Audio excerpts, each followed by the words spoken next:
Hey everyone, I hope you're all having a fantastic day so far. Today I want to talk about thriving in the gig or creator economy. Now, what do I really mean by that?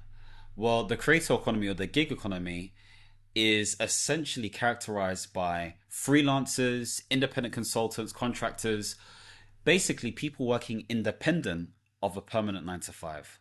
Now, of course, this is becoming more and more of a thing because more and more people want to work for themselves.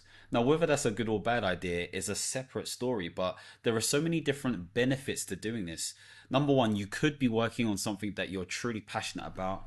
Number two, you get to work with so many different types of people. Number three, you get to set your own direction and manage your own money and all this kind of stuff there. Number four, you could get time freedom and or flexibility, but this is all assuming that it works out the way you want it to work out. Now, of course, conversely, with those benefits, there could be challenges.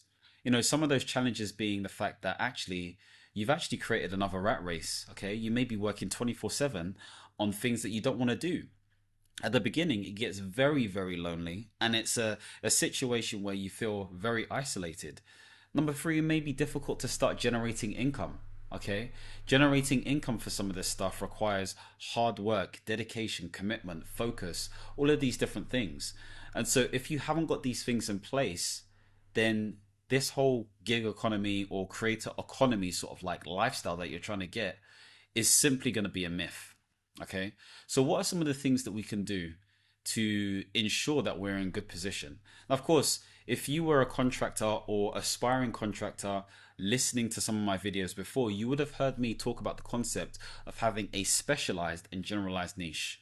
What do I mean by this? Well, with the specialized niche, you need to be in a position where you have some sort of expertise that clearly highlights you're the go-to person for that thing. Okay. It needs to be specific. Okay. It needs to target a certain type of person. Let's say, for example, you make certain types of cuisines. I'll give you an example. So my birthday happened a couple of weeks ago, and essentially I had someone, Feast Kitchen, I'll shout them out. They did a fantastic job in catering towards what I was trying to develop for my birthday. It was almost like a party soiree vibe sort of thing, but with a West African sort of like twang or essence or whatever it may be. And so her presentation's on point. She's extremely professional, but she's able to get rich flavorings from what she's doing. So her niche, targets individuals like myself, somebody who's come from a West African background, sees himself as somewhat professional and is trying to imbue a certain level of class. And she provided that. So there is going to be a niche set of people or a group of people that she can easily target because of the niche that she has. She's specialist.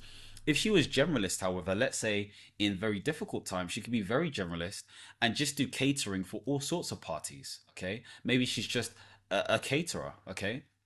But the point I'm making is she's specific. Okay. And it's clear that she's passionate about what she's doing. And so this comes down to this whole idea of your ikigai. Okay. It's not always necessarily about passion. It could be about deep interest or deep curiosity, whatever it may be. But essentially, you want to have some sort of focus, specialism that makes you the clear person, but also be clear about what your generalist role is for when times do inevitably become hard. Okay, that's the first thing you want to do. The second thing is you need to be able to build some sort of personal brand. Okay, everyone has a personal brand whether they like it or not. Okay, and that's because people have perceptions. It's that simple. People have perceptions. If people think something of you, therefore they're referencing that based on something. So you need to create the perception that is correct, aligned to you as an individual. The aim is to align your personal brand and your business brand as one in some way, shape, or form. So it's easier for you to, again, market yourself, make sales, get business, whatever it may be. But as long as it's aligned and authentic, that is the most important thing that needs to be done. So here, this is where you want to be clear about, okay, what sort of messaging you're having, what sort of topics do you talk about, what is your expertise, how do you dress, how are you presented, how do you speak, what's your tone of voice, all of these different things. How will you remembered as an individual? Okay, so all of these things are really, really important. The third thing is you need to find a way to network. Okay, find ways to connect with people and individuals. Why is this important? Well, for me, networking is having one conversation at a time. That's what it is. Meaningful conversations. Conversations where you're like, yeah, I'd like to speak to this person again, whatever it may be. Whether you end up being the client, whether they end up being a client, whether you become business partners or collaborators, or whether you just like each other's vibe. Somewhere down that line, there will be a connection. I aim to connect with as many people as possible, meaningfully as possible. Sometimes I may go to business networking events weekly and meet up with aspiring other entrepreneurs who are aiming to do great endeavors for their business. There are other situations where I may go to events to connect with different individuals.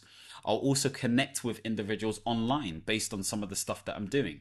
The point being made is networking or connecting, so to speak, meaningfully really does wonders. Okay. So you want to look at your platforms that you're on when it comes to your online space. LinkedIn is very big for this kind of stuff at the moment, even though it's kind of being saturated by lots of other stuff. There is still opportunity to connect with people, but I would say connect with people in person. That's the most important thing that you can do.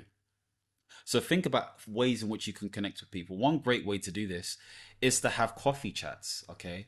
Or have an opportunity, an open door policy for people to book appointments with you and have those conversations. And you never know, that could turn into clientele. And the final thing I want to say is centered around your finances.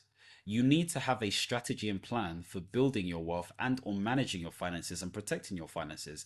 I've done plenty of many other videos before in terms of how you can do this as a contractor and just as a person. So you can check out some of those videos, but things you want to think about is budgeting, how much money you need for your operational expenses, what you need in terms of protection, whether it's for your IP or operations or whatever it may be, and all of these different things. Okay.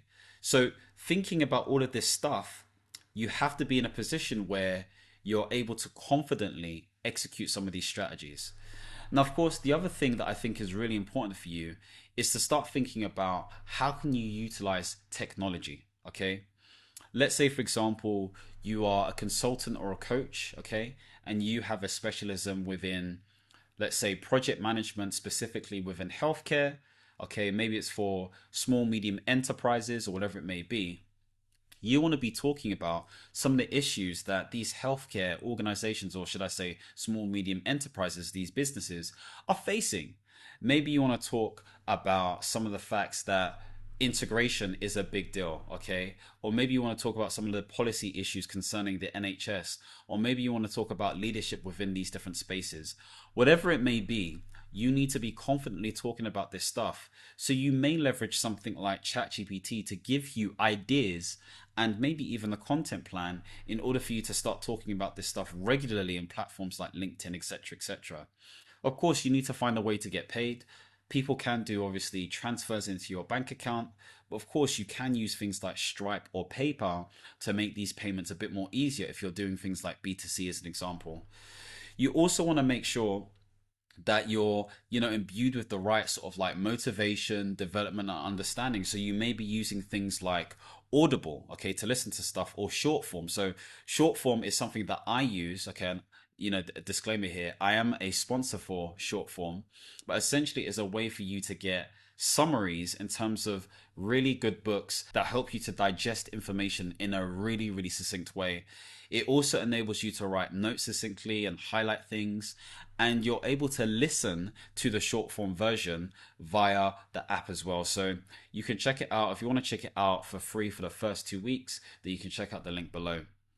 Outside of that, there's also thinking about legal stuff actually. So when it comes to the legal, are you protected? Okay, are you protected? Do you have an accountant who supports you in terms of managing your finances or giving you the right sort of advice or whatever it may be? So these are all things to really think about.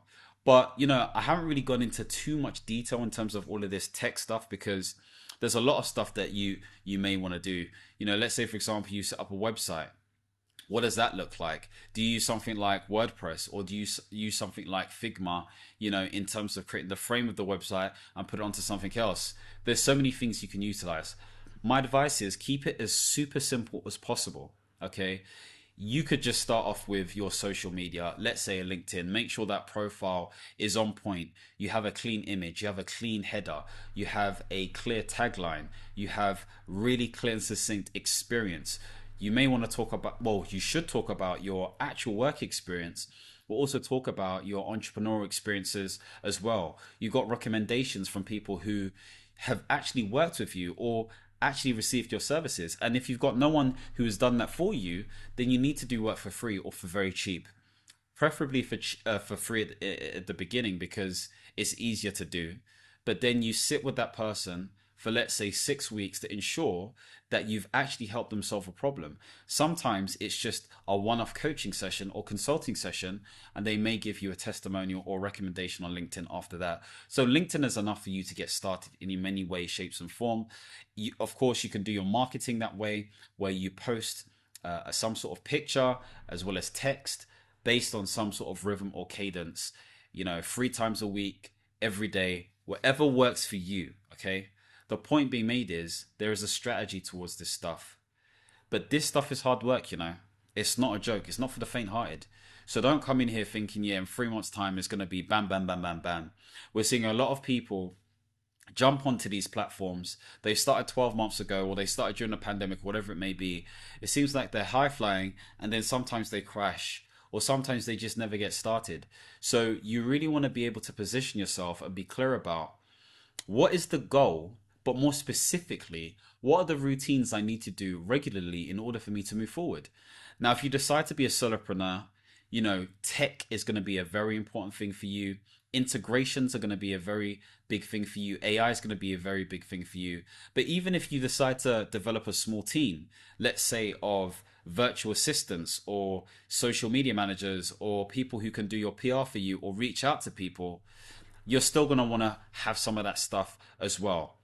Because, of course, you gain more leverage when you have the money, you have the time, you have the energy, and you have the tech, I guess, and the people to help you support you on your journey. People's a big one. So you have to think about all of this stuff.